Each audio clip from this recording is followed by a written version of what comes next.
I was 19, I almost lost my life, and that's when I really started to think that there has to be something more in life than this, because all I saw was this suffering, people living in addiction and in fear and in anger, and so I decided I move away from Sweden. So I moved to Norway, and I started really to go through my life, and I was a mess.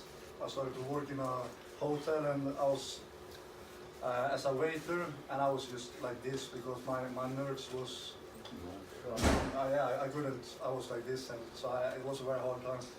And then I started to build myself up, and I started to read a lot of self-help books, how to think and how to feel and all these kind of things. And I started with meditation, I started with yoga, and I was thinking this is the right path for me, because I started to get a little bit control over my thoughts. And I went to India and I did a yoga teacher training for 2 months, and after that I opened up. In yoga you have mantras, you like recycling mantras for calling on gods, Hindu gods. And it was very, I was naive. I was thinking everything that's spiritual is good. So when I did this, I opened up for something, and something came into me. And in the beginning it felt good, but after a while my thoughts became very dark, and I became very judgmental against other people. And my thoughts became, I had thoughts like, you are crazy, you should kill yourself, and these kind of things. And I was thinking this is my own thoughts, I need to do more meditation. So I moved into a meditation retreat. I was sitting 10 days in silence, meditating 10 hours a day. And the first 4 days was just, it was a nightmare. I couldn't get silence inside. It was just feeding me with fear and desire. And after this retreat, I just felt I had something inside that constantly trying to take control over me. So when I was sitting home and meditating, I didn't give it any attention. I was sitting like this, and my head started to move like without me doing anything. And I just felt very, very disgusted inside, because now I felt like I had something inside that was not me. And a couple of months before, when I was working in Norway, came a journalist to the hotel. He started to speak about Jesus. And when he did it, I was thinking he was crazy. I couldn't understand how he could believe in something like that. And then he bought a Bible to me, and he told me, God told me to buy you a Bible. And I was just, wow, he is crazy. He's lost it. I was thinking. But when I experienced this, he came up in my mind. So I started to think about this journalist.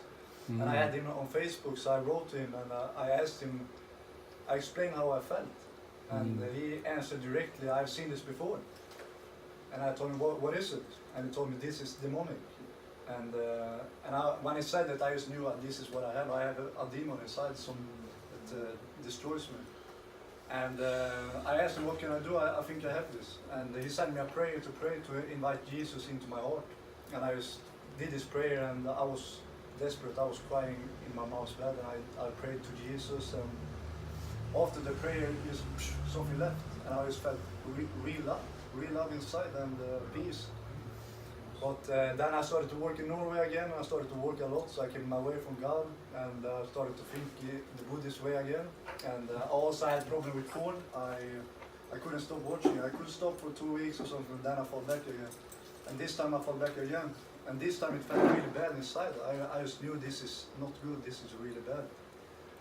And then this journalist came back to the hotel and started to speak about Jesus again. And this time I was listening. And he told me about a movement in Denmark where they pray for sick people. And I saw this video. And I saw other people be set free from demons and be baptized and all these kind of things. And I just felt, I want to go there, I want to see this. So I went there with this journalist, and the first day they shared the gospel and was speaking about sin, and I just felt so convicted. I wanted to leave the room, because I knew that I had a lot of, when I grew up I was lying, I was stealing, I was doing drugs, I was sleeping around, I was watching porn, I didn't care about anything. I was mean against other people, I was a really bad person, and now I just felt how all these things came up to surface, and I just had to face it, and it was not nice. And then they shared the teaching about baptism, that you can leave everything behind and be born again, and that you can get the Holy Spirit. And I just felt directly when they said this, I want to do this. I asked them, I want to do this. And they told me, yeah, you can do this. And we did it, and I was sitting with 3 people, and they told me, now you give everything to Jesus. And I just started to pray, and forgive me for all the lies, all the stealing. I just put up everything. And then they told me to close my eyes, and they started to pray for the Holy Spirit to show if there was something more that I should confess. And I get a memory from when I was very young, something I haven't told anyone. And I just knew I need to put it up. So I put it up, and I felt this relief again. And then it was time for baptism. And they asked me, do you want to do this with your own faith? And I said yes. And they took my head under water and said, die with Christ, rise with Christ. And something just came into me, and I was coughing up again. And this time I didn't even know that I had something inside. And then it left. And then they laid their hands on me to receive the Holy Spirit. And I just feel something coming in, and it was like a tingling feeling. And then my tongue started to, then it told me, open your mouth and say the first words in tongues, like shara. And I did this, and my tongue used shara without me doing it. Wow. It was just, and after I was set free. Praise God.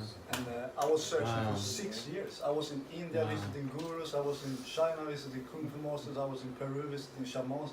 I tried everything because I had a really problem inside. I had this, and now it came out, and I was like a newborn born man. It was, so now I live for this. I live for sharing this, because I know many people live like I did. So you're struggling with any addictions anymore, or no, it's all left you? all left. Just The only addiction now is Jesus. Amen. Amen. Praise God. What an amazing testimony. Can you get me hooked on that? Amen. I'm hooked. Thanks for sharing, Rasmus. That was Wow. awesome, man.